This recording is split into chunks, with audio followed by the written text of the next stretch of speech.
termino até às 11, mas vamos ver, depende. Também da necessidade de vocês. Então, estamos encerrando a semana 7, começando a semana 8. Aí eu vou abrir para vocês tirarem dúvidas da semana 7. Teve mais tópicos teóricos, né? E falar um pouco de tópicos da semana 8. Só uma introdução, que depois eu vou liberar vídeo sobre isso. Mas antes eu quero falar um pouco sobre as atividades. Eu corrigi a 5 e a 6. Está faltando a atividade prática 4, que aí vou tentar terminar hoje. Aí terei terminado todas as atividades práticas. E lançar as notas das atividades teóricas dentro do Classroom. Você já tem as notas por e-mail, né? Eu vou lançar dentro do Classroom, você já fica sabendo como é que você está, né? O seu desempenho. Essas notas vão ter peso, certo? E vão somar no total essas pequenas atividades. Ou 50% ou 60% da nota. Certo? E o projeto vai valer o restante. Talvez tenha também uma prova completa teórica em todos os assuntos. Bem, sobre as atividades que eu tenho passado, em especial as atividades práticas, mas também se aplica às teóricas, eu queria falar sobre plágio. Plágio é quando você usa algo que outro fez e apresenta como se você fosse o autor, sem dar créditos. Se você dá os créditos, não é um plágio. Se você não dá os créditos a quem fez, não diz, foi tal pessoa que fez, ou peguei em tal lugar. Então aí é plágio. Plágio, gente, na minha opinião, eu já cheguei a apresentar isso num conselho da universidade e foi bem aceito por alguns, até pela coordenadora geral dos cursos de graduação da época. Plágio deveria ter uma resolução da universidade para punir o aluno, porque plágio não é só para levar zero. Em universidades pelo mundo afora aí, um aluno que plagia, que apresenta, por exemplo, um código C que outro fez como se fosse dele, um plágio como esse, que alguns de vocês aí, eu estou pegando mais de um caso em que o código está parecido com o do colega, mas um caso, em algumas universidades do mundo afora, é expulso da universidade. Ele é jubilado. Eu soube que essa universidade que tem essa regra, ela ainda dá uma segunda chance, faz o aluno assinar que já merecia ser expulso, mas que vai ter uma nova chance e que se compromete a não fazer de novo. Aí, se ele fizer a segunda vez, aí realmente ele é expulso da universidade. Então, no mínimo, deveria reprovar a disciplina por um plágio, uma cópia, apresentou uma coisa que não é dele. Eu tenho dado a oportunidade de explicar o código, se souber explicar, aí eu aceito como se fosse dele. Na última atividade, dei 0 para todos que tinham trabalho que eu identifico como cópia. Às vezes faz pequena modificação, mas para quem entende de programação, fica óbvio que o código está copiado. Fica óbvio. Certo? Você pode fazer dois códigos, se for um problema muito simples, que ficam bem parecidos, bem iguais, se ele tiver tudo correto. Mas quando você erra, assim, existem milhares de maneiras de errar. E duas pessoas errarem do mesmo jeito já é um sinal de plágio. Mas aí você vê errado do mesmo jeito, printf do mesmo jeito, mesma estrutura de código, mesmos if, else, mesmas variáveis, só muda o nome da variável. É plágio. Então eu peço a vocês, tenham sido tolerantes, a universidade não tem uma resolução mais rígida ainda, um dia vai ter, porque no mundo é assim. No mundo, um deputado na Alemanha perde o seu mandato porque plagiou uma dissertação de mestrado, coisa assim, já aconteceu. Então, o mundo afora é assim. Um dia desse, o nosso ministro da Educação foi exonerado porque não foi bem um plágio, mas porque disse que tinha um doutorado, mas ele não terminou a tese, então ainda não era um doutorado mesmo. É semelhante porque são dois casos que a pessoa não está sendo verdadeira. Dizer que uma obra é sua e não é um plágio, não é verdade, certo? Faltar com a verdade. Ok, sobre o nível de cobrança. Então, plágio, a partir de agora, eu vou dar zero, certo? Tenho sido bastante tolerante, vou dar zero, mas no futuro a universidade vai ter regra mais rígida sobre isso. Sobre plágio, eu encerro aqui, mas nível de cobrança, eu peço nas atividades práticas que você entregue um programa em C, certo? Então, você tem que entregar um programa. Se ele não compila, não é um programa em C. Num emprego que você arrumar, se tiver que programar, é totalmente inadmissível você sequer mandar armazenagem para fazer um commit, armazenar o seu código sem compilar. Totalmente inadmissível. Mesmo que esse código não entre lá para o cliente, se você trabalha para fazer um produto para uma loja, digamos, ele não vá para o cliente, ficou só armazenado internamente. É inadmissível, um código que não compila. Então, para mim também, certo? Porque você tem as mensagens de erro do compilador. Quando você bota para rodar lá no Rapid, ele vai dar um erro. Então, você vê, ele diz até a linha onde está o erro. Não consegui identificar o erro? Me procura. Teve uma semana para fazer isso. Então, isso aí, certo, é o mínimo. Você entregar um código que compile. E a dica é você começar com um códigozinho pequeno, amém, com Hello World, aí você apaga o Hello World. Quando você cria no Rapid, ele cria com Hello World, né? E vai fazendo aos poucos, colocando os comandos aos poucos e testando. Clica lá em Run para executar. E vai fazendo aos poucos. Se uma coisa deu erro, opa, essa linha que eu acabei de acrescentar quebrou o código. Não está mais compilando, rodando. Aí você revê essa linha, remove a linha, se não souber consertar, me procura, etc. Então, isso aqui, nível de cobrança, eu quero que vocês saiam dessa disciplina programando. Programando bem, fazendo super programas, não, mas no nível que você já faz uns programinhas e que, tendo interesse, você consegue aprender sozinho, praticar sozinho e desenrolar sozinho na programação. Estou cobrando realmente o mínimo admissível, assim. Em outros cursos, no curso de ciência da computação que eu fiz, por exemplo, na Universidade Federal, o nível é bem maior. Tem que saber, eu tenho que sair sabendo, assim, resolver vários probleminhas já. A gente tinha listas de programação com várias. Essas questõezinhas que eu passo, eram assim, listas com umas 10 dessas, mais complicadas do que isso, de uma vez. Depois outra lista, não sei, umas 3 listas durante a disciplina, umas 10 questões, talvez. Eu não lembro a quantidade, mas é uma carga muito maior do que eu tenho cobrado. Mas eu vou dar uma oportunidade a vocês. Vou fazer uma atividade que vai valer uma pontuação extra. Aí você consegue repor alguma que você não fez, que você foi mal.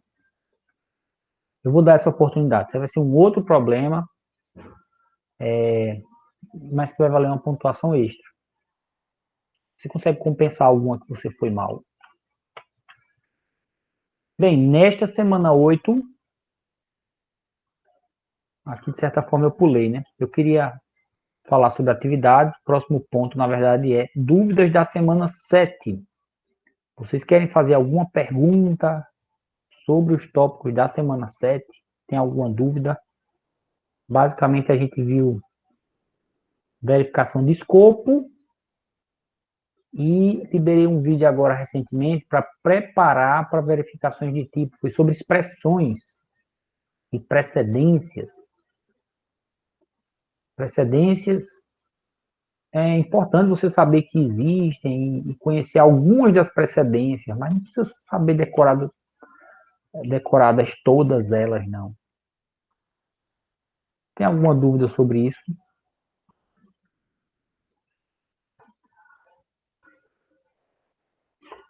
Querem que eu faça algum programinha rápido aqui, só para complementar o vídeo que eu já fiz sobre precedência, né? Ô, professor, eu tô meio com dificuldade tipo, em conseguir excluir o cadastro. Por exemplo, eu consegui fazer o cadastro no projeto que o senhor pediu, mas quando é para excluir algum cadastro, eu tô meio com dificuldade. O senhor podia fazer algum código aí explicando? Posso, vou fazer uma coisa bem simplificada aqui. Deixa eu só dar uma explicaçãozinha sobre precedência rapidamente e depois eu faço isso. Olha só, uma variável aqui inteira. Esse nome é porque eu pensei como expressão. Vou fazer várias variáveis. V1, V2, V3. Os valores delas, vou colocar 1, 2, 3. O nome da variável já indica o valor. Então, numa atribuição, por exemplo, eu posso colocar aqui uma expressão qualquer. Aí eu vou colocar 2 vezes V3 mais V4 dividido por V5.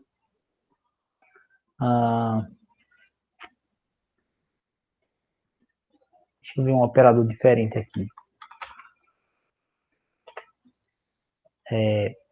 Eu vou usar um menor aqui. Isso aqui é para desviar os bits, esse menor, mas sempre vou precisar de desviar esse bit, deslocar bits nessa disciplina. Ok, menor aqui. Aqui 6 vezes. Não tem V4 e V5, né? Tem V1.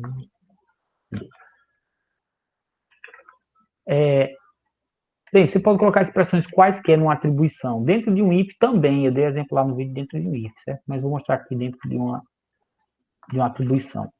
E, na verdade, a própria atribuição, esse igual, é como se fosse um operador de vezes, mais, divide.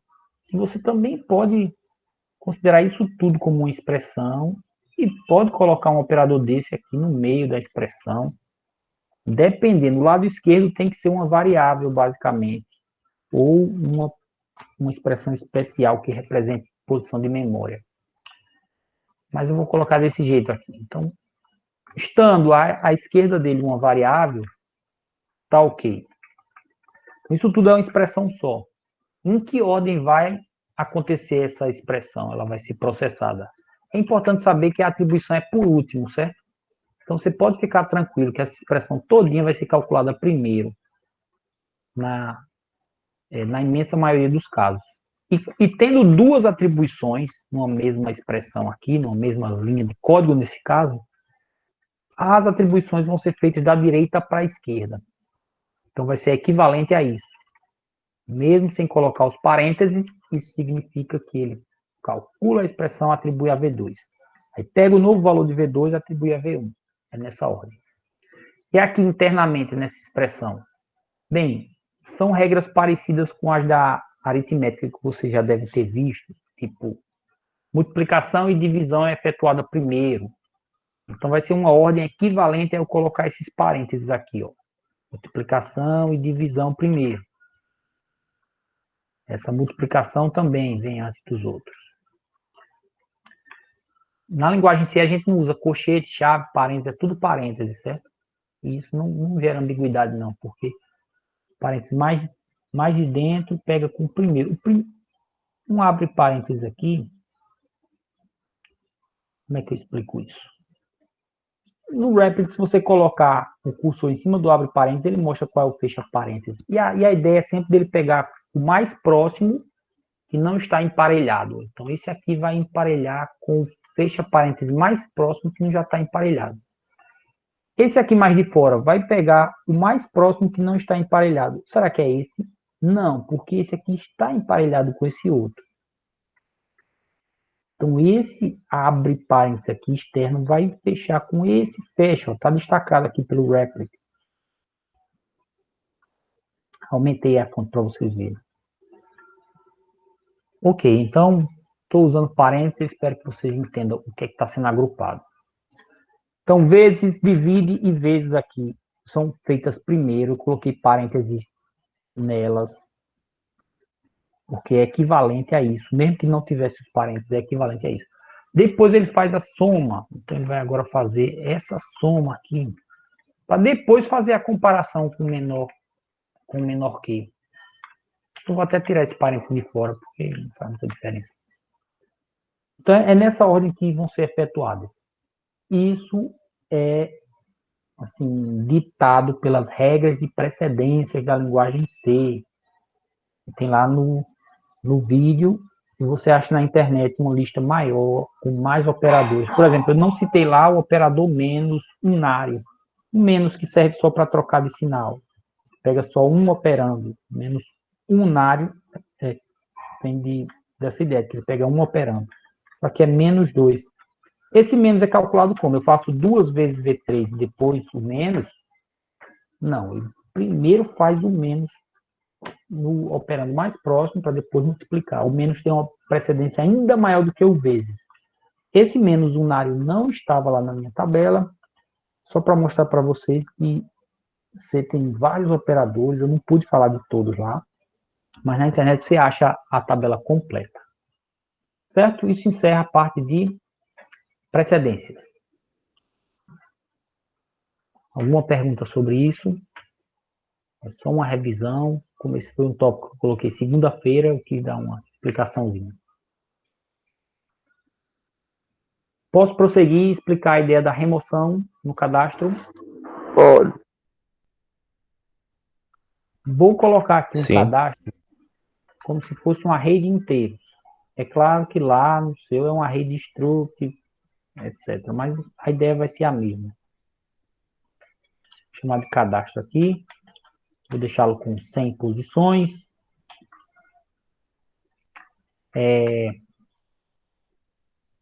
Pronto, isso aqui automaticamente é inicializado com zero, porque é variável global.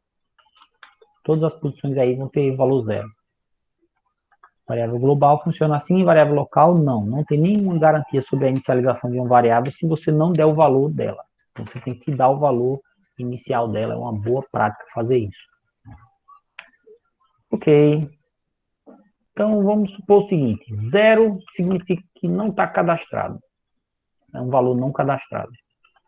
Agora, se eu setar só para ficar mais simples do que usar struct, certo? Então, eu estou colocando um array aqui de inteiro, você vai fazer algo parecido com o seu array de structs lá. Então, você está a posição 0 como menos 1, quer dizer que ela está cadastrada. A posição 1 também, a posição 2 também. Claro que eu podia fazer um for aqui, mas eu não quero criar muitas posições. Então, 5, né? 0 a 4. Essas 5 primeiras posições do array estão cadastrados. Não menos 1 não, vou usar mais um. Isso representa em posição cadastrada. E aí o tamanho, tem que ter o tamanho também do array para poder... Esse é o número de itens cadastrados, certo?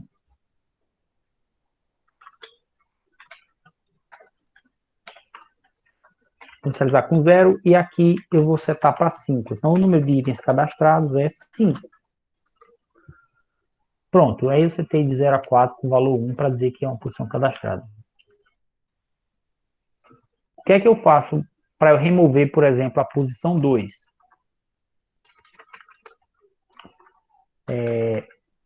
Vou chamar de posição...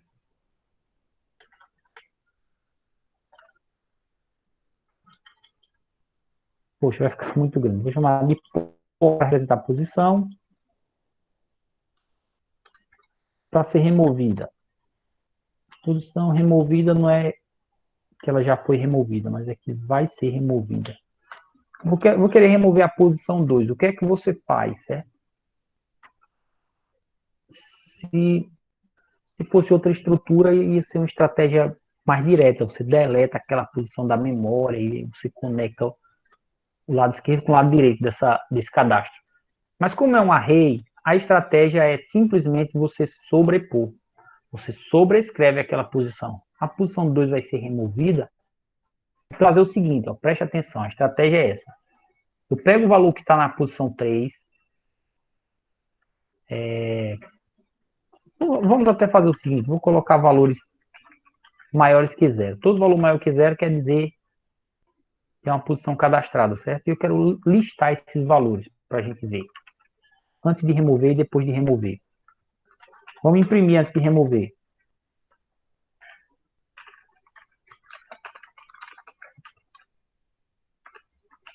Deixa na mesma linha.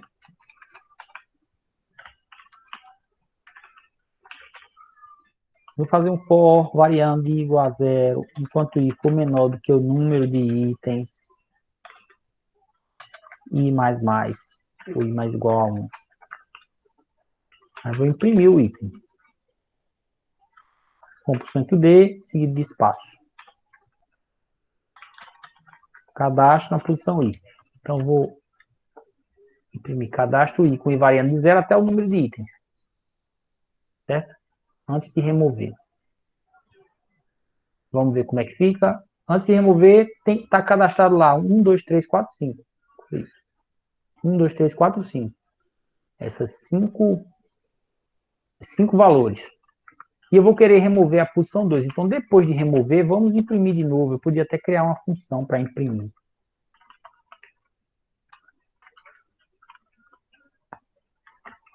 Depois de remover. Vou criar uma função imprime cadastro. Aqui antes. Imprime cadastro. Pronto. Como são variáveis globais, a imprime cadastro tem acesso a itens e a cadastro. Uma boa.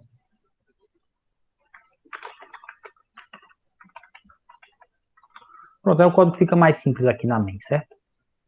Ok, o que eu quero explicar, na verdade, é o que vem agora, né? Como é que eu removo? Novamente, a explicação.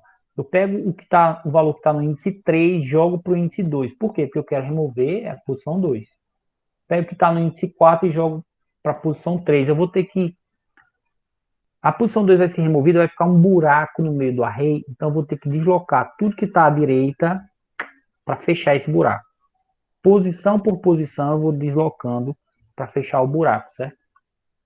Então, eu faço isso com um for simples, relativamente simples. Deixa eu criar a variável i para servir de contador aqui.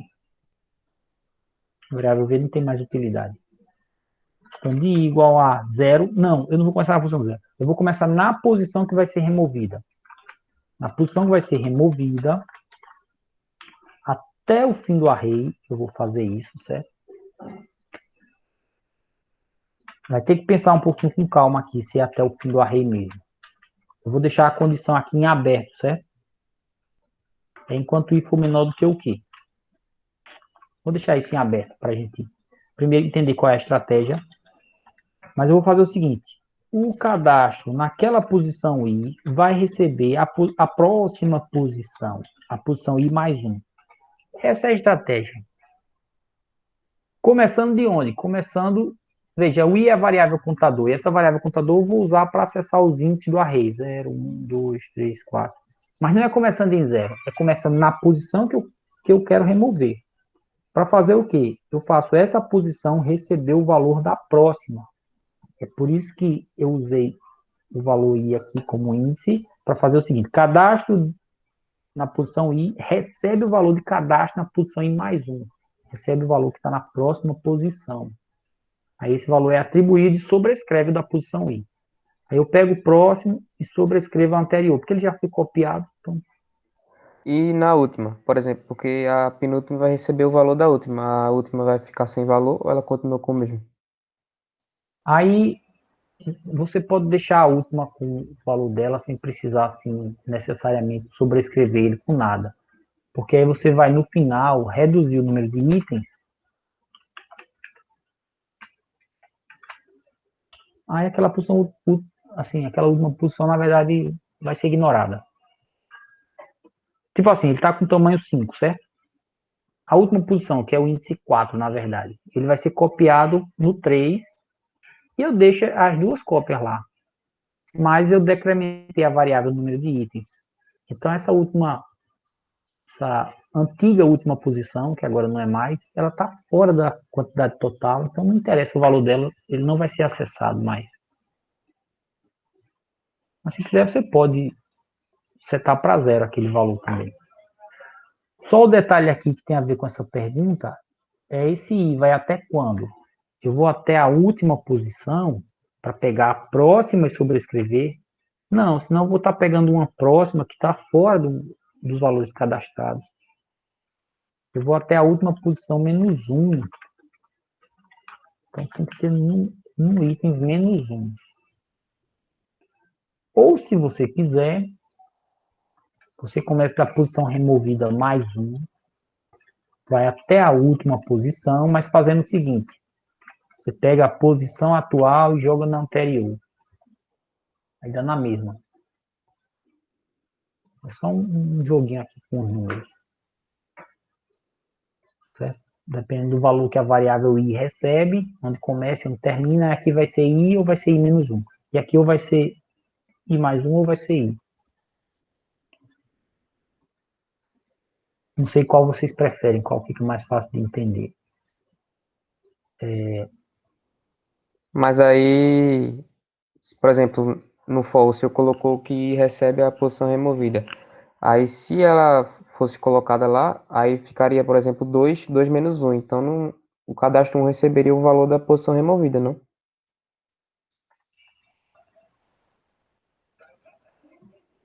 Veja, o i vai começar do jeito que está aqui, certo? Essa nova forma que eu acabei de fazer. Quero remover a posição 2, que tem o valor 3. Deixa eu só ver se está funcionando. Ó, removeu o valor 3, tá vendo? Quero da posição 2. Removeu, deu certo.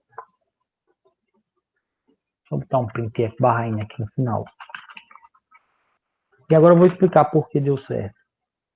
Porque eu vou fazer o contador do for começar na posição removida mais 1. Ele vai começar na 3.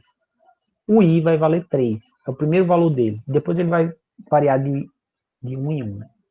Então, quando ele vale 3, eu pego o valor que está na posição 3. O 3 é a próxima, não é a que vai ser removida. Estou começando na próxima. E jogo esse valor na posição anterior. Aí eu jogo em cima da posição removida. Então, o valor 3 eu jogo em cima da posição 2. Aí pronto, sobrescreveu. E removi, em certo sentido já. Consegui Depois entender ele, já. Obrigado, entendeu? professor. E aí ele vai para a próxima para sobrescrever o da posição 3, para não ficar duplicado.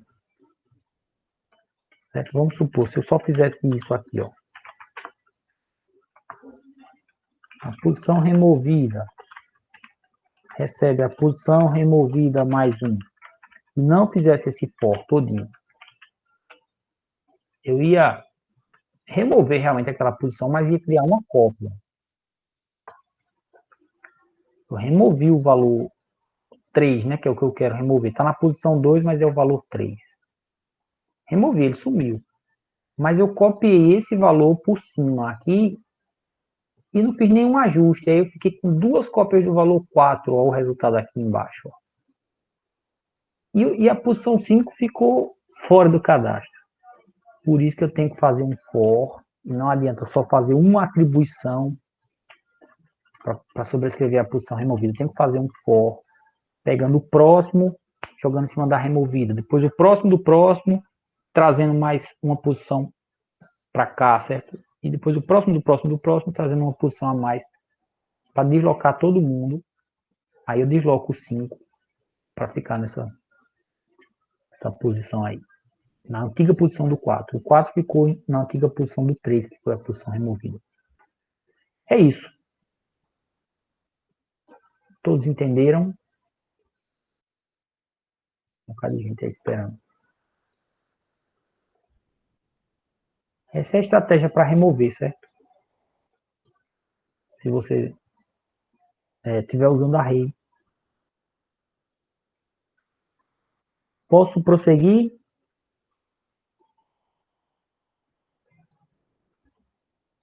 Sim? Não? Talvez? Pode. Então, bom. Sim. Beleza. O próximo item aqui, na minha apresentação, é falar dos tópicos da semana 8, a semana que inicia hoje. Essa semana eu vou falar de um assunto que é,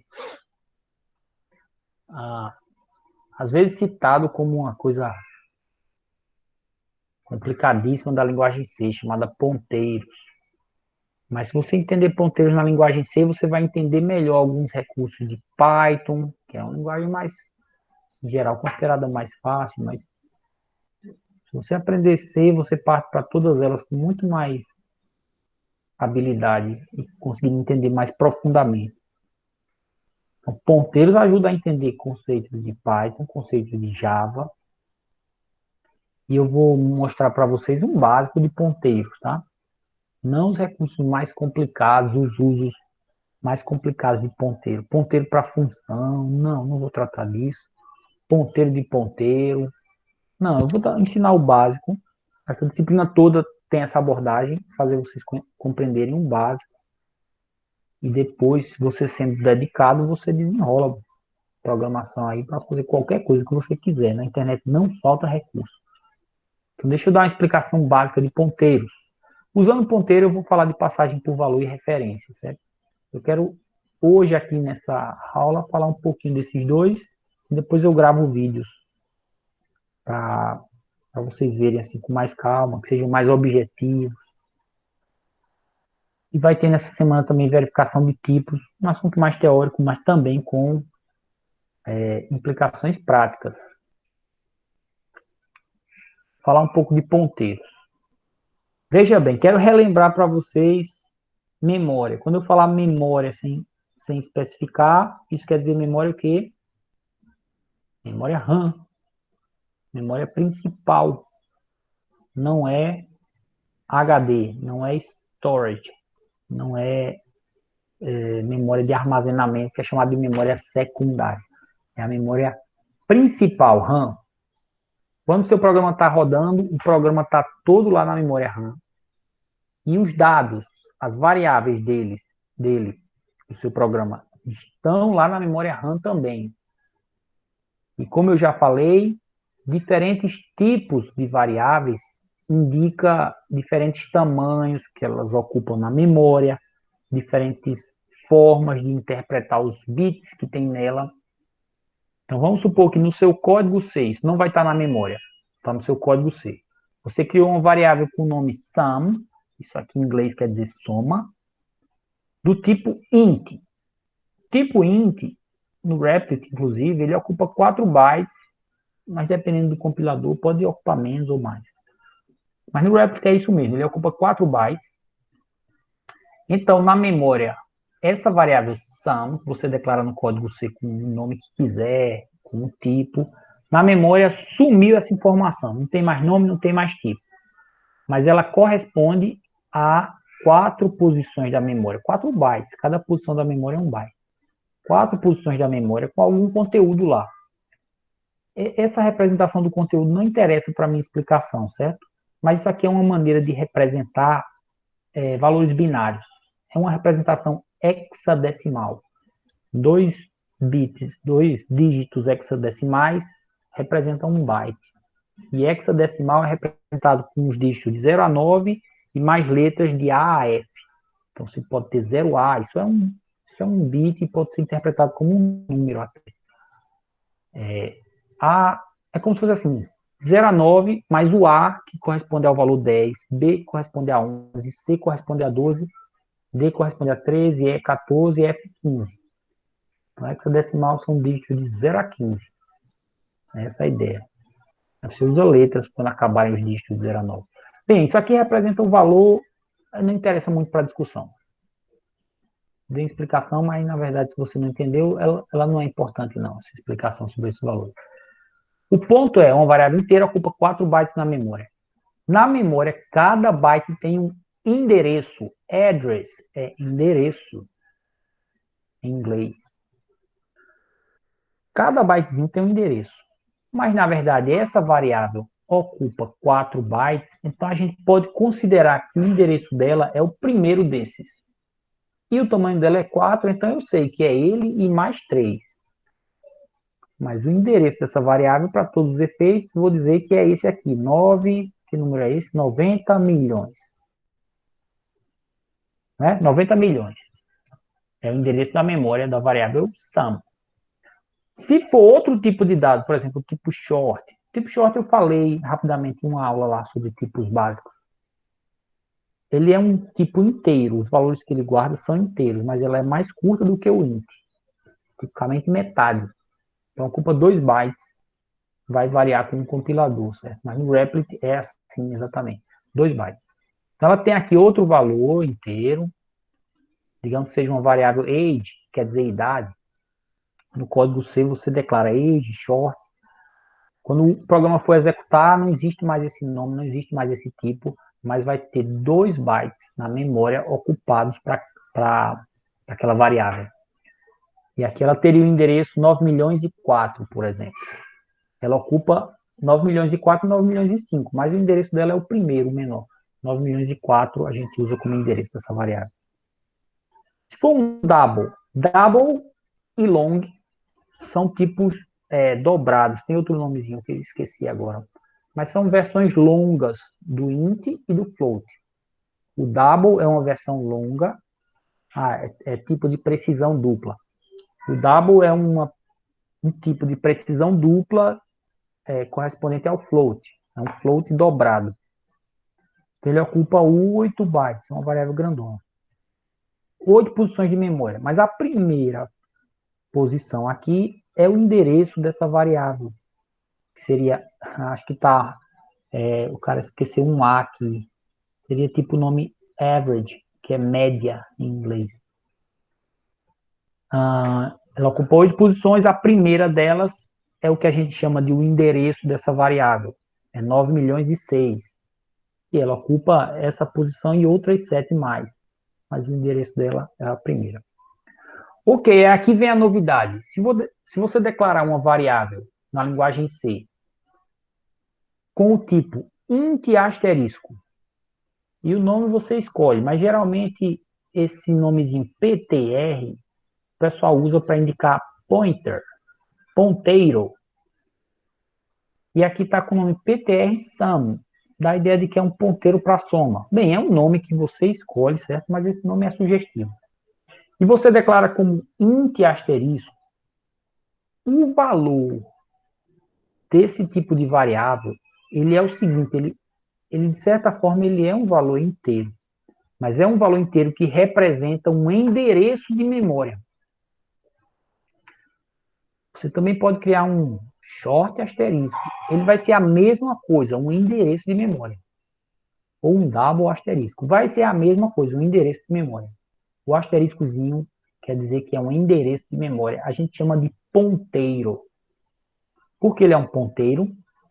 Porque ele guarda o endereço de alguma outra coisa, de alguma outra variável. Por exemplo, esse ptr_sum, ele está exatamente com o ponteiro, com o endereço de memória da variável sum. Olha qual é o valor dele.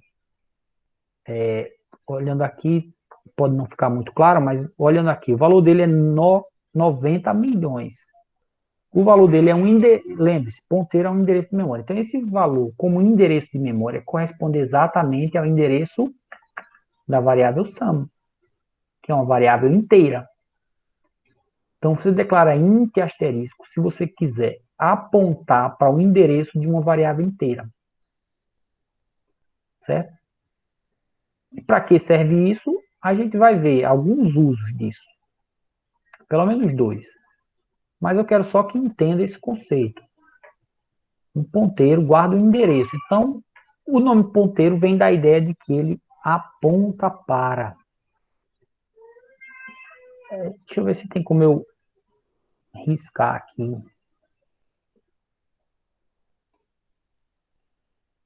Eu queria desenhar aqui em cima do slide, mas eu não sei se no PowerPoint permite, eu não sei se aqui no Google permite não. Ok, não achei.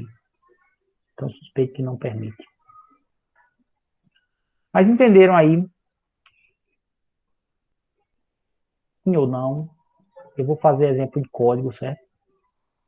Mas, Ô, professor,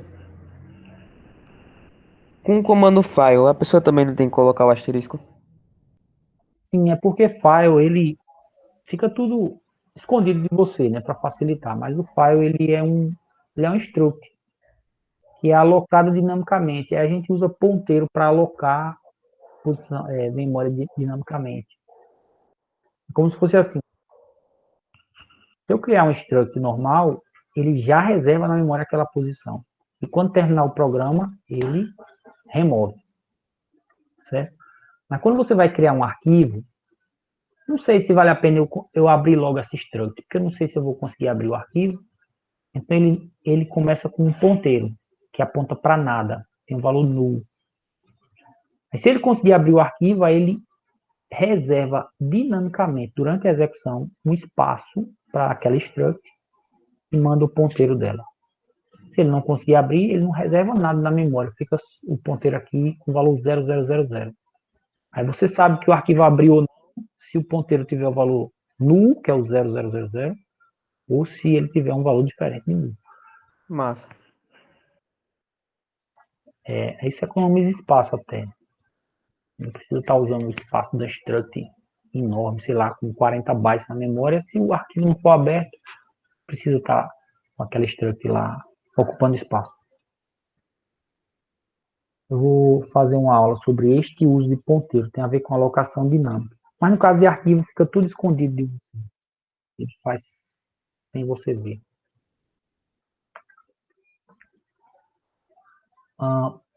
Deixa eu mostrar em código, certo? Vou deixar isso aqui para voltar essa explicação. Vou criar um novo. Sempre dá problema quando eu crio um novo durante a aula. Não sei porquê. Vamos ver se vai dar certo. Aí, ficou travado nessa tela, mas acho que ele criou. Beleza. Olha só. Se eu criar uma variável inteira, variável 1, vou atribuir a ela o valor 15. 17, que é um número primo, um número mais especial. Bem, essa variável é uma posição de memória, certo? Alternar aqui rapidinho, ela ocupa um espaço na memória RAM quando o programa rodar. E quando o programa rodar, ela vai ter o seu endereço lá. O valor dela é 15, agora o endereço eu não sei. Só quando rodar, quando o programa começar a rodar, é que o sistema operacional escolhe um espaço da memória para o meu programa. Aí é que ela vai ter um endereço específico. Mas eu posso escrever um código que diz assim: durante a execução, pegue, sei lá onde vai estar a variável 1, mas pegue o endereço dela, o endereço onde ela estiver rodando durante a execução, eu faço desse jeito. Eu crio uma variável que é ponteiro para inteiro, desse jeito aqui, int asterisco, ponteiro var1. Isso quer dizer que ela vai ter um endereço de memória. Um endereço que aponta para alguma variável inteira. Mas, em essência, o valor lá é endereço de memória. Aí agora eu quero que ele aponte para a posição da memória, onde está a variável 1, eu faço esse comando. Vocês já viram esse operadorzinho aqui, o e-comercial. Onde foi que vocês já viram isso? Eita, tem muita gente falando um de cada vez, gente. No scanf. No scanf. No scanf você passa um endereço para a variável onde você quer que ele salve o valor. E vocês vão entender isso na passagem, quando eu falar de passagem por valor e por referência. Então isso aqui pega o endereço da variável. Durante a execução, ele lê lá qual é o endereço e joga aqui. Eu posso até imprimir esse endereço. Talvez se eu rodar 2 vezes o programa, o endereço mude. A gente pode fazer um teste. Qual é o valor da variável var1? Como é que eu imprimo? 1% de. Eu coloco aqui var1 para imprimir o valor da variável var1. Mas se eu quiser a posição, o endereço, aí eu posso colocar o asterisco de var1 aqui, ou colocar logo a variável ponteiro var1, porque já está com esse valor do endereço. Só que a gente não usa %d, usa %p para imprimir ponteiro, pointer. %p, certo? Mas vamos rodar. O valor dela, nenhuma surpresa, o valor 17. Agora o endereço dela é um número aqui que está em hexadecimal, tá? Que, por sinal, parece ser um número gigantesco, deve ter uma memória gigantesca aí no Replit. É o endereço da variável var1. Tem, só para vocês verem, certo? Que tem um endereço. Se eu rodar de novo, será que o endereço muda? Ó, mudou. Por quê? Porque o sistema operacional aloca o programa para rodar onde ele quiser, aí depende do que tem na memória naquele momento. Uma vez ele aloca na posição 9 milhões, aí termina o programa, aí chegaram outros programas e etc. E você... Aí chegaram outros programas, aí você não tem mais a posição 9 milhões para esse programa rodar lá. Aí o sistema operacional coloca em outra posição, 10 milhões. Aí o programa roda de novo, do mesmo jeito, mas agora na posição 10 milhões. É por isso que a gente vai ver aqui, ó, o endereço da variável mudar, quando eu rodo diferentes vezes, ó. Veja só o finalzinho, A9 e A8. Se eu rodar de novo, já ficou 7, 8, 5, 8. Se eu rodar de novo, é 8. Então a posição, o endereço da variável, toda vez que eu rodar o programa, pode mudar. O endereço dela, o valor não, o valor está aí, 17. Eu forcei aqui no código, vai ser sempre 17 mesmo, toda vez que eu rodo. Ok, é uma curiosidade, é um negócio interessante para ver um pouco o reflexo do funcionamento da memória, da alocação do programa, etc. Mas para que serve ponteiro? Por que tem esse recurso na linguagem C? Vou falar de dois usos de ponteiro para vocês, certo? Nesse encontro síncrono, o que eu quero falar é de usar para você alterar, por exemplo, uma variável local de uma função estando dentro de outra função. Lembre-se que uma variável local, a variável var1, ela é local dentro da função main. Somente aqui dentro ela é visível. É o escopo dela. Mas eu posso ter outra função aqui, onde por algum motivo eu quero alterar aquela variável var1. var1, eu quero que ela receba o valor 23, é outro número primo. Posso fazer isso? Não posso. Identificador não declarado. Mas será que não é porque ela está em cima ao invés de estar embaixo? Não, embaixo também não posso. Valor não declarado também aqui. É porque ela é local da função main. E essa outra função não tem acesso a ela, ponto final. Aí a gente pode usar ponteiro aqui para alterar a variável aqui dentro. Mas não vai ser usando o nome dela diretamente. Vai ser usando um ponteiro para ela. Eu declaro aqui como um parâmetro, ela tem que saber qual é o endereço da variável que eu quero alterar, certo? Então, ela recebe como parâmetro esse endereço. Int asterisco. Quer dizer que ela vai receber um endereço, um ponteiro. Vou chamar de variável. Fico tendendo a colocar nomes em inglês, mas deixa eu botar. VAR para mudar. Tá parecendo slogan de político, né? Votem VAR para mudar. Mas o que eu quis dizer aqui foi variável que vai mudar.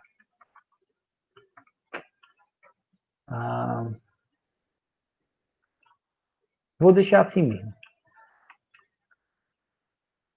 Então, a variável que vai mudar, eu vou receber como parâmetro dentro da outra função. Isso aqui não é a variável, é um endereço para ela. Aí sabe como é que eu pego esse endereço? Acesso ele e mudo o conteúdo dele. Deixa eu mostrar aqui naquele gráfico. Essa variável é um ponteiro para a variável soma. Eu posso pegar esse ponteiro, esse endereço, acessar o endereço e modificar o conteúdo dele. Como é que eu acesso ele e pego o conteúdo? É com essa sintaxezinha aqui, na linguagem C. Ó. Aqui eu tenho um endereço para mudar, deixa eu ver. Não, eu vou chamar ponteiro para variável. Ponteiro para variável. Pronto. PTR é de ponteiro. Entenda ponteiro sempre como endereço. Então, aqui eu tenho endereço, eu quero acessar o valor, aí eu vou usar o asterisco. Eu costumo colocar entre parênteses, para evitar problemas com precedência, né? Você usa parênteses no caso de dúvida. Isso aqui faz o asterisco usado nessa sintaxe aqui, veja, aqui é usando na declaração, inteiro asterisco. Aqui é usando já na variável ponteiro. Se eu usar o asterisco na variável ponteiro, eu não estou pegando o endereço que essa variável tem guardado, mas eu estou acessando o endereço que ela tem guardado e mudando naquele conteúdo que está apontado por ela. Na figura aqui, se eu fizer asterisco ptr_sum, eu não vou alterar esse conteúdo aqui, eu vou alterar magicamente a variável sum. Se eu fizer asterisco ptr_sum, não altero isso, eu altero esse conteúdo aqui. Essa é a mágica dos ponteiros. Então, se eu chamar aqui, veja só, vou mostrar o valor dela aqui. E depois vou mostrar o valor dela depois de eu chamar a função chamada outra função. Passando o endereço da variável 1 para ela. Quando eu passo o endereço da variável 1, endereço, quem pode guardar são ponteiros. Então, eu declaro aqui como ponteiro para inteiro. Entenda sempre ponteiro como endereço, certo? Então, isso aqui é endereço para inteiro ou ponteiro para inteiro. Ele recebe esse parâmetro que vai ser o valor do endereço da variável 1. Aí eu acesso o conteúdo daquele endereço, ou seja, o conteúdo da variável 1, e seto o valor 23. Vamos ver se a variável 1 vai alterar. Tá aí, a variável 1 alterou, ficou com o valor 23. Então, eu consegui usar essa pequena mágica dos ponteiros para alterar uma variável local da main aqui, dentro de outra função. E se você pensar... Então, a passagem por referência é isso, usar ponteiro. Isso é uma passagem por referência. Na linguagem C, isso aqui é o mais próximo de uma passagem por referência que a linguagem C tem. Existe uma passagem por referência mais forte do que essa na linguagem C++, mas aí eu não vou falar, não. Na linguagem C, entenda passagem por referência como passagem por endereço. Eu passo o endereço da variável. Aí, se a outra função tem o endereço da variável, ela altera o valor dela. Ela altera o valor da variável que está fora. E se você observar, é o que o scanf faz. Eu chamo o scanf, que é uma função que está dentro desta biblioteca aqui. Quando eu chamo o scanf, eu digo que dado ele vai ler da entrada do teclado, ou fscanf, que ele vai ler do arquivo, e passo o endereço da variável que ele vai alterar e guardar lá nela aquele valor.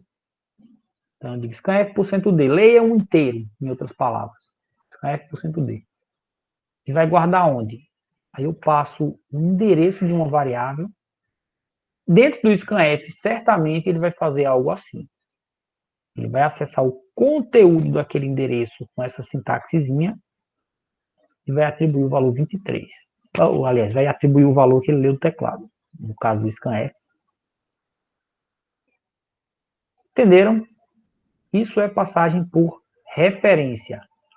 A passagem normal, se eu passar um valor de outra forma, parâmetro normal aqui, parâmetro.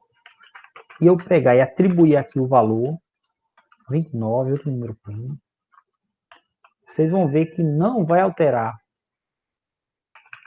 Vou criar uma variável 2 aqui. Com 2, menor número primo.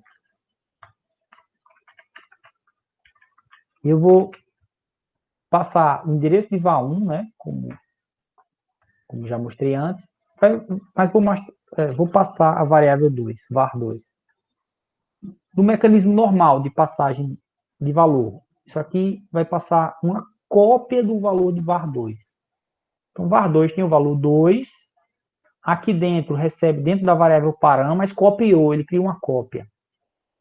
Aí quando eu atribuir 29 no parâmetro, na variável param, e isso aqui encerrar, a função encerrar e voltar para cá, nada mudou na variável var2. Porque eu só fiz criar uma cópia do valor, e aquela cópia lá dentro pode ser alterada à vontade, não altera a variável var2 original aqui.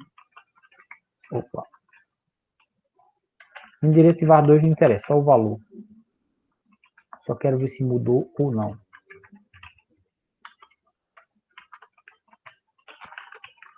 Só um embelezamentozinho aqui. Colocar uma separaçãozinha. O valor de var2 aqui. E vamos deixar tudo alinhadozinho, a indentação aqui toda certinha, alinhado, tá vendo? Tentem seguir isso. Aí veja, o valor de var1 era 17, depois da chamada virou 23, mudou. Agora o valor de var2 era 2, depois da chamada nada mudou. Ó, var2 eu atribuí a param aqui, e param eu mudei o valor dessa variável param. Mas nada mudou para var2. Por quê? Isso aqui foi criado uma cópia do valor de var2, guardado em outra variável, outra posição de memória, chamada param. Aí se eu mudar essa posição de memória, mudei a cópia só. Agora aqui eu passei um endereço. Esse endereço é atribuído a essa variável. Até é uma passagem de valor em certo sentido, porque eu pego o valor do endereço e atribuo nessa variável. Mas com o endereço eu posso mudar aquela variável que estava lá, que foi enviado o endereço dela. Aí eu atribuo, né, no conteúdo apontado por esse endereço, valor 23, aí muda realmente a variável var1, porque eu mexi no conteúdo do endereço dela, então eu mexi na variável. var1 mudou de 17 para 23. Ok, gente, essa é uma explicaçãozinha básica de ponteiro e um uso básico. Usando para quê? Usando para fazer passagem por referência. É útil em algumas situações. O scanf é a prova disso. Eu recomendo evitar sempre que possível. Quando você vê assim que não tem jeito, então aí você não dá para fazer o que eu queria, não consigo fazer passagem o que eu queria usando passagem por valor, aí você usa uma passagem por referência. Porque você vai precisar aqui dentro modificar algo que veio de fora. Por enquanto é só essa situação que eu vou explicar para vocês, né, que precisa de ponteiro mesmo. Só para finalizar essa explicação, se você quiser apontar para uma variável char, vamos mudar aqui a variável 1 para ser um char. Valor A. Aí você, para criar um ponteiro para essa variável, você tem que declarar como char asterisco. O conteúdo dela vai ser o mesmo, vai ser um endereço de memória. Mas é só para a linguagem C controlar você. Assim. Você quer apontar para uma variável char, cria um ponteiro de char. Quer apontar para uma variável inteiro, cria um ponteiro de inteiro. Então isso dá alguma segurança ao seu código, certo? Mas o conteúdo dessa variável, em essência, é uma posição de memória. O tamanho desse dado é o tamanho máximo. Se for uma arquitetura 64 bits, geralmente é uma variável de 64 bits. Uma arquitetura de 32 bits antiga, qualquer ponteiro char ou inteiro vai ser um valor de 32 bits. Esse tamanho da arquitetura indica geralmente o tamanho do endereço da memória também. O tamanho Professor, do valor. com assembly, a pessoa pega uma noção muito boa de ponteiro, né? Porque é basicamente isso. A questão do registrador é sempre passando, trabalhando com endereço de memória e com conteúdo da variável. Com certeza.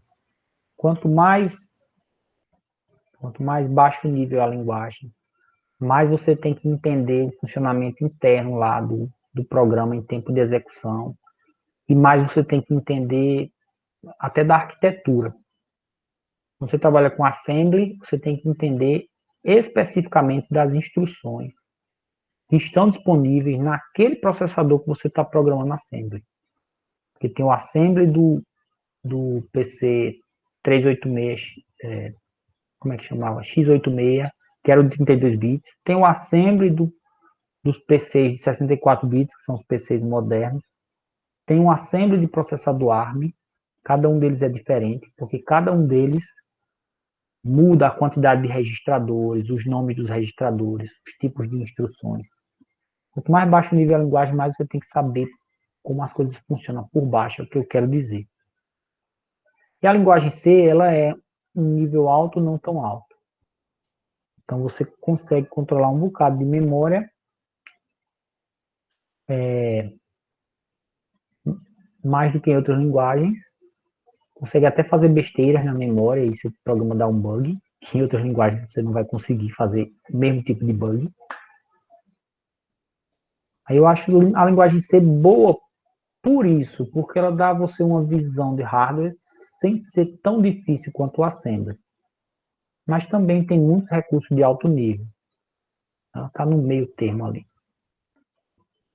Mas com certeza, quanto mais assim, baixo nível, mais você tem que entender como as coisas funcionam. Assembly é o mais baixo nível que é viável você aprender. Né? Mais baixo Professor, que isso, só linguagem de máquina. Programar em binário. Loucura. Diga. você vai passar mais videoaulas sobre ponteiros ou não? Vou sim. Vou passar sim. Então, o assembly foi escrito em binário mesmo?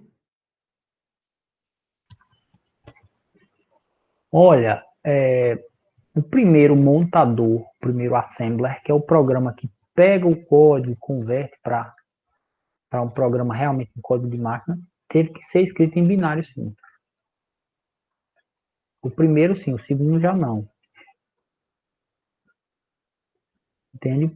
Por exemplo, eu estou criando a linguagem C. Vamos supor que eu seja o criador da linguagem C. Os criadores são Kernighan e Rich, um negócio assim. Os nomes deles.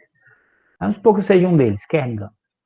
Aí eu inventei a sintaxe da linguagem C. Vai ser variável char, int, etc. Você coloca o tipo, o nome. Se quiser pode inicializar, coloca ponto vírgula. Eu que inventei isso, digamos. Aí inventei só a ideia, certo? Vai ter variável ponteiro, não sei o que. Aí agora eu quero criar um compilador para poder isso aqui rodar, né? Compilar e rodar. Aí o que é que eu faço? Eu tenho que criar esse compilador em outra linguagem, que a linguagem C ainda não existe, né? Na prática. Aí eu crio um primeiro compilador da linguagem C, digamos em COBOL, em Fortran, linguagens que são mais antigas, sabe? Aí criei. COBOL, não sei se é mais antigo. Em Fortran. Aí eu criei um compilador da linguagem C programando em Fortran. Criei, já tem um compilador. Criei um compilador reduzido, não tem todas as funções da linguagem, não. Aí agora eu pego e faço outro compilador da linguagem C, escrito na linguagem C. Compilo nesse meu compilador e pronto. Agora eu estou com um compilador da linguagem C que eu escrevi na linguagem C. Não sei se deu para entender o artifício. Mas isso é chamado Bootstrap, que é como se fosse você levantar você mesmo puxando o cadastro da sua bota. Bootstrap é isso, é cadastro Acho da que eu bota. ouvi isso relacionado a CSS, foi um negócio assim. Bootstrap acontece em vários contextos onde você tem uma coisa usada para fazer a própria coisa, um conceito meio recursivo. Usar a linguagem C Então, para esse compilador feito na própria linguagem, após ter feito em outra linguagem, seria tipo criar as novas funcionalidades criando função. não, é só para você ter, de certa forma, fazer um teste de fogo na sua linguagem. Se a minha linguagem é boa para eu criar o compilador dela própria, certo? Então tem um lado de orgulho aí também. Não, o compilador da minha linguagem C, ele é escrito em C, ora. Tem um lado de orgulho aí. Tem um lado de teste de fogo. Você fez um teste difícil. Criou um tipo de programa que é complicado de escrever. E aí você vai ver se foi legal escrever isso na sua linguagem ou não. Talvez você tenha sentido falta de ter alguma facilidade a mais na sua linguagem. Então, é por aí. Mas essas novas facilidades, elas, elas são criadas de novo na própria linguagem ou ela vai ser criada para melhorar a linguagem em outra linguagem? Não, aí você, depois que cria a primeira versão do seu compilador, que é mais restrito, não sei se entendi a sua pergunta, mas eu acho que tem a ver. Eu criei um compilador da linguagem C usando a linguagem Fortran, digamos. Aí eu fiz só o básico. Ele tem variável inteiro, shy e float. Não tem double, não tem long, digamos. Porque eu queria fazer o mínimo possível. Agora tem função, tem passagem de parâmetro. É bom ter esse recurso e não é difícil de implementar, não. Acho que não. Bem, aí você faz um básico da sua linguagem, certo? Não tem todos os recursos, mas tem um bom subconjunto. Aí agora eu vou, usando esse básico que já está implementado, que eu implementei em Fortran, o compilador que está pronto para receber um código e gerar um executável. Receber um código e gerar código de máquina. Foi escrito em Fortran, mas enfim, ele agora converte código C, né? Foi escrito em Fortran, mas ele é compilador de C. Aí eu pego e refaço esse compilador usando esse básico da linguagem C, compilo nele e agora eu digo, ó, tem um código compilado que eu gerei a partir de um código C. Certo? Meu código fonte era C. Compilei no compilador que foi feito em Fortran, mas é um compilador de C. E agora tem um executável. A partir de agora, se eu quiser fazer novas funcionalidades, eu uso esse meu compilador, que eu posso dizer com orgulho que eu fiz na linguagem C. Altero o código C do compilador, compilo, gero um novo compilador com os novos recursos. Altero de novo o código do compilador que está na linguagem C, compilo com a versão anterior e gero um novo compilador com novos recursos. Aí, a partir de agora, eu uso a linguagem C para melhorar o compilador da linguagem C, para colocar novos recursos na linguagem C. Deu para entender? Deu sim, show de bola. Isso foge um pouco do que eu estava explicando aqui, certo? Eu queria só finalizar mostrando esse último exemplo. Se eu quiser alterar uma variável char, a variável é char, eu atribuo um valor char aqui para ela. Eu vou imprimir como char. Aí, quando eu for usar o endereço dela, eu tenho que receber isso dentro de um ponteiro para char. Char asterisco você entenda como ponteiro para char ou, mais fácil de entender, endereço de uma variável char. Isso é um endereço de uma variável char. Aí eu recebo ela colocando esse comercial, que lê o endereço da variável. Aí vou passar para a função, esse tal endereço tem que ser também endereço para a variável char. E atribuir ela aqui com valor x. Então, quando eu rodar, você vai ver o valor inicial dela era o A, era o símbolo A minúsculo. Depois desse tracinho foi quando eu chamei a função. Aí eu mudei para x, foi alterado aqui internamente. Só a novidade aqui que eu quis mostrar é que se for variável char, cria um ponteiro para ela com char asterisco. Certo? Mas aí o resto funciona igual. Você acessa o conteúdo daquele ponteiro, o conteúdo daquele endereço usando asterisco, nome do ponteiro, nome do endereço. Aí é assim que você acessa, certo? Em tese, você até poderia colocar aqui um valor do endereço, desde que você informe. É um valor de char, é um valor de endereço para char. Mas isso aqui não é seguro, porque cada vez que você acessar, dá para fazer isso de outro jeito. Ele está reclamando aqui um erro, mas tem como fazer isso. Mas não é seguro, porque toda vez que você rodar o programa, o endereço vai mudar. Então não dá certo você fazer esse tipo de coisa, certo? E até o compilador aqui está reclamando, informando erro. Apesar que tem outros meios de fazer isso. Pronto, ok. Isso aqui encerra uma explicação básica, tá? Querem fazer ainda alguma pergunta sobre ponteiros, passagem por valor e referência, ou qualquer outra pergunta? Não? Tudo certo então, né?